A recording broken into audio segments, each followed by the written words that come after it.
When I think of times of deep pain and deep sorrow in my life, the prayers that I end up bringing up to God has more of a confrontational flair to it. Often I get angry, I get upset. Can you relate to this? A lot of the things that I say are rooted in questioning God's concept of justice. Here are the kinds of things that I ask. How could you let this happen? Are you done punishing me now? This is not fair. Are you happy now? Or this was my favorite. Is this happening because of what I did last week? And the silence that I feel in these moments sometimes can be unbearable. This can be experienced by anyone. Somebody who didn't get the job that they wanted. Somebody who's been waiting for a spouse for years and can't understand why he or she does not have one. Someone who can't seem to get out of debt. Somebody who's battling illness or physical ailment. This is relevant for everyone. Either you've been in a situation like this before, either you're currently in it now, or that in the future you might be in one. In our passage today, we see Abraham put in a similar situation as us. And just like us, in this situation, he did, point the finger to God, screaming, "Not fair." God responds graciously to Abraham's accusations through dialogue. Now, I want us to put ourselves in Abraham's shoes. And I hope that through this passage, we will hear God's words to Abraham as he speaks also to us. Here are three things that I want to point out from our passage today. One is God's invitation to evaluate his justice, God's longing to explain his justice, and God's plan to love us in his justice. Turn with me to Genesis 18, verses 22 to 33. This is the word of God. So the men turned from there and went to toward Sodom, but Abraham still stood before the Lord. Then Abraham drew near and said, "Will you indeed sweep away the righteous with the wicked? Suppose there are 50 righteous within the city. Will you then sweep away the place and not spare it for the 50 righteous who are in it? Far be it from you to do such a thing, to put the righteous to death with the wicked, so that the righteous fare as the wicked. Far be that from you. Shall not the judge of all the earth do what is just?"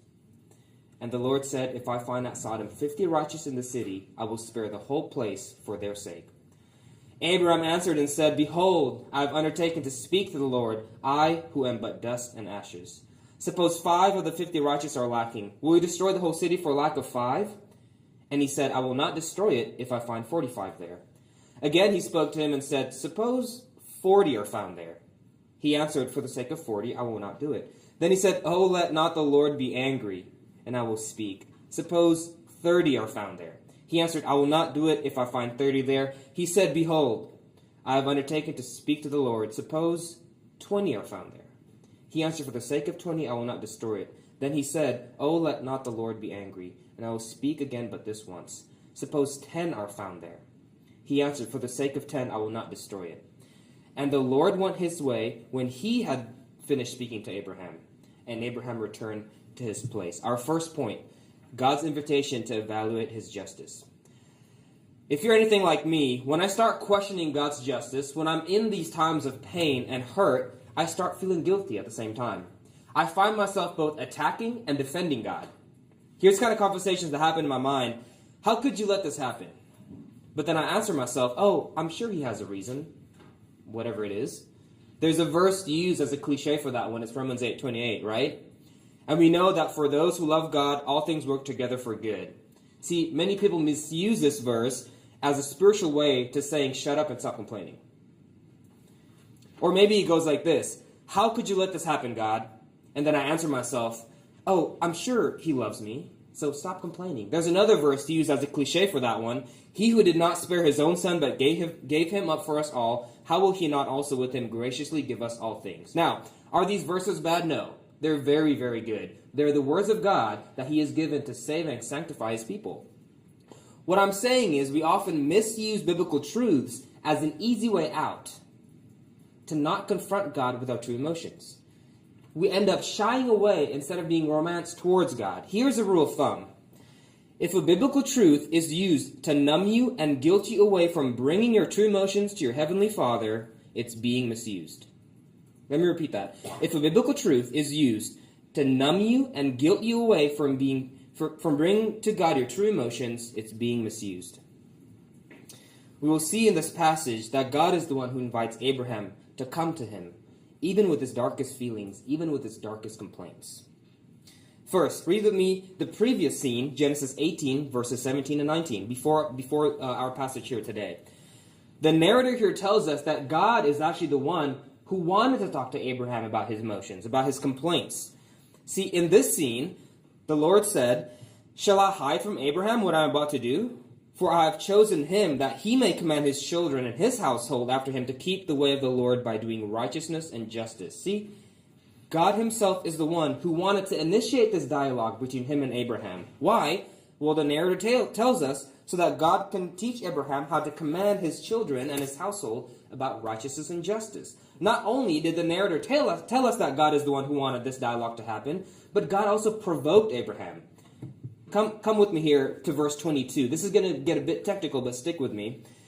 Verse 22, "So the men turned from there and went toward Sodom, but Abraham still stood before the Lord." Now, in this previous scene we're talking about, there was 3 people who came and approached Abraham, and both the narrator and Abraham told us or addressed these people as the Lord. Okay, and then it says that in verse 22, 2 of them left, right? So the men turned from there toward Sodom, 2 of them left, and 1 stayed. And the one who stayed was addressed as the Lord. So who were the other 2 people? If you read Genesis 19, verse 1, it reveals to us that these 2 other people were angels that came down with the Lord, who then were sent towards Sodom. So, come back to me. Here's the picture we have. The Lord came down with 2 angels to meet Abraham and Sarah, to tell them the good news that they're going to have a child, even in their barren age. After this, the Lord decided that he wanted to share with Abraham his plan of destroying Sodom, and then he sends 2 angels towards Sodom, but the Lord himself stood before Abraham, and he stayed there. Why? He's inviting him. He's saying, "Come to me. I know you're mad about this. Come to me with your feelings. How does this plan make you feel? I know you feel horrible about this. Talk to me. Be honest with me with your angers. I already know you feel it in your heart." Now, why would God do this? Because he knows that through this interchange, through this dialogue, he can teach Abraham the concept of true justice. See, there are deeper truths in this life that you cannot learn in a classroom. There's deeper truths in this life that you can't learn from just reading a textbook. Abraham is not called to just memorize a verse about justice. He's called to truly embody God's justice. God's not satisfied with Abraham to just splat out wisdom to his children, his household about justice. He wants him to be able to wrestle with these people because he truly understands and embodies it. And in order to do this, God knows that there has to be a hard dialogue between him and Abraham that stems out of a hurtful, painful situation. Similarly, in our times of pain, God stands before us. He asks us, "Will you come? I know how you feel about this. I know you're angry. Come with me with your darkest complaints. Come to me with what you feel has been unjust in your life." Will you come to him even with the darkest chapters of your life, even with your worst accusations? Don't take the easy way out. And now let us listen how God handles Abraham and how he wants us to understand his justice. Point 2, God's longing to explain his justice. He does it in such an unexpected way. We will see here by looking at 2 different parts. We must understand God's assumption coming into the conversation, and we must also understand Abraham's assumption coming into the conversation. And the secret, the answer, lies in both of their different assumptions as they dialogue about what they feel is unjust. First, Abraham's assumption. After God told Abraham his plan, Abraham in verse 23 is said to draw near to God. Now, this isn't a physical drawing near. The Lord was already standing before Abraham. This is a drawing near that happens from the heart. Abraham is coming to God. This is what he says. This is true prayer. "Will you indeed sweep away the righteous with the wicked? Suppose there are 50 righteous within a city. Will you then sweep away the place and not spare it for the 50 righteous who are in it? Far be it from you to do such a thing, to put the righteous to death with the wicked, so that the righteous fare as the wicked. Far be that from you. Shall not the judge of all the earth do what is just?" It's like, whoa, Abraham, you're talking to the Lord here.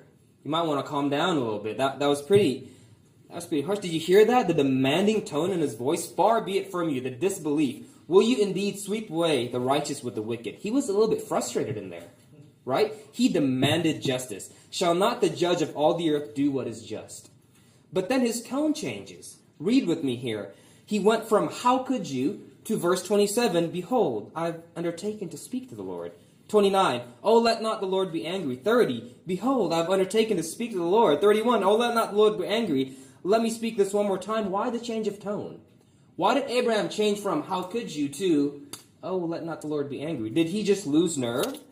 Did all of a sudden he lose the courage to fight for justice? No. But hear this. Abraham realized that as he lowered the number of righteous people required to save the city, he is weakening his argument for justice. Why is that? The population of a small city, we know from the book of Amos and also from historical records, are 100 people. That's kind of the general consensus of what a small city at the time is. Abraham is saying 50% of that might be good.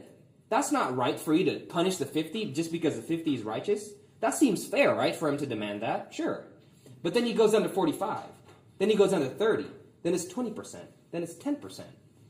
See, as Abraham moves away from the majority to the minority, he realizes he's moving away from the realm of justice towards the realm of mercy. And friends, you can demand justice all you want, but you can only plead and beg for mercy. That's why his tone changed. Either way, this is Abraham's assumption coming into the conversation. Abraham assumes that to save these righteous people from God's wrath is justice. But here's the twist. Let's look at God's assumption coming into the conversation. Abraham thinks that these righteous people has earned the merit to evade God's wrath and receive God's blessing. But there's a big difference between God's definition of righteousness and Abraham's definition of righteousness. It's not the same. What is God's definition of righteousness? Let's look at some passages. Isaiah 64:6.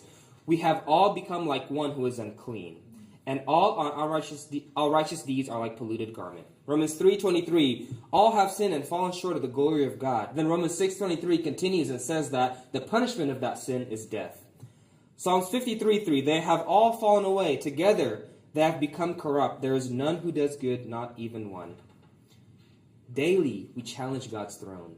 Daily we sin. Daily we forget who he is and who we are. We sin against him. We deserve, and even our righteous deeds are like filthy rags. See, when Abraham speaks of righteous people, he's just generally talking about people who avoid sin and do good. Noah, in the same way, in Genesis 6:9, was described as righteous. This is not the same kind of righteousness that Jesus had. This is not the same kind of righteousness that merited an escape from God's justice, from God's wrath. It's different. So, why did we just talk about this? Because this is the implication. We just defined the view of righteousness, and therefore, if Abraham's assumption is to save these righteous people from God's wrath is justice, because we know these men do not deserve to escape from God's wrath, this is God's assumption. Listen, to save these righteous people from my wrath is mercy. It's mercy. If Abraham thought that he started off demanding justice and he moved into the realm of mercy, God from the beginning has been saying it has always been about mercy.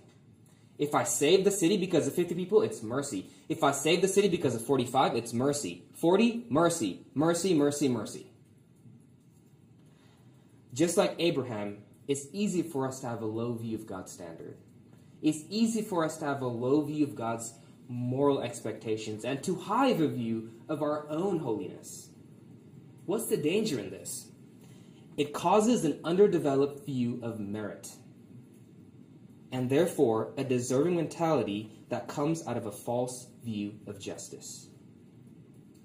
Listen, we forget that after Adam sinned against a holy God, any human being alive enjoying even the slightest breath of life has been in the realm of mercy.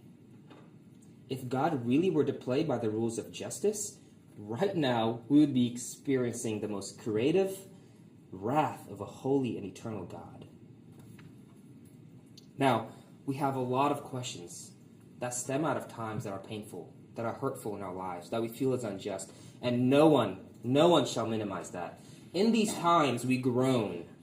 We groan to God. Imagine the questions about justice that a child has after seeing her mother abandon her and her father dying of AIDS from a needle that he stuck in his own vein because he's addicted to drugs. As she is left scrounging for food in the trash can. This is the story of my wife's adopted sister. Imagine the question a family member has when they see their beloved ones killed in a natural disaster. Imagine the questions a woman had when she realizes she cannot bear children. Imagine the questions a child has when he's bullied every day in school and he's called names that stick to him even to his adult life.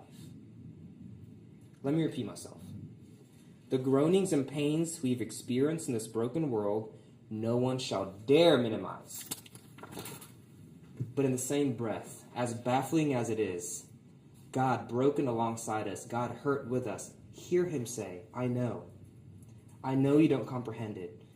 And you won't until we meet in heaven. I know you're angry. I know you feel injustice. It is a broken world that you may not understand fully. But this whole time, you've been living in mercy. How could God say that? He doesn't understand. He doesn't know how this feels. He's not man who came down, experienced injustice in a broken world. Or is he? He has. He has come down as a man. He's experienced the darkest injustice of us all, which leads us to our third point. God's plan to love us in his justice. If we pay close enough attention, this passage is a spotlight that shines a bright light onto the cross. God, through this dialogue with Abraham, screams Jesus. Look with me to verse 33. And the Lord went his way when he had finished speaking to Abraham. Some wonder why Abraham didn't go down to one person. He went all the way from, he risked 45 or 40 people, like from 50 to 10. Why did he just go one more? A lot of people are saying, because it takes 10 people to build a community, and without a community, a city has no hope, and yada yada. There's a lot out there, but all of them agree to this one thing. It is God who left the conversation. See, this is a literary technique used in the Old Testament a lot. It sandwiches the passage. In the beginning, God said, Abraham, come to me. And in the end, God said, I'm done talking to you. And that sandwiches the dialogue between God and Abraham. Well, why did he do that? Wouldn't you want to entertain the idea of the possibility of having one righteous man in that city? I want to remind you of a city called Jerusalem. In this city, in the book of Jeremiah and Ezekiel, the men and women here are called even worse and more wicked than those found in Sodom. But I also want to remind you of one righteous man who interceded for that city. In his redemptive plan, God answers the question that Abraham never asked. There was one righteous person who died not only to save 100 people in a city, but to save all of God's people. There was one righteous man who interceded not only with his words, but with his very blood.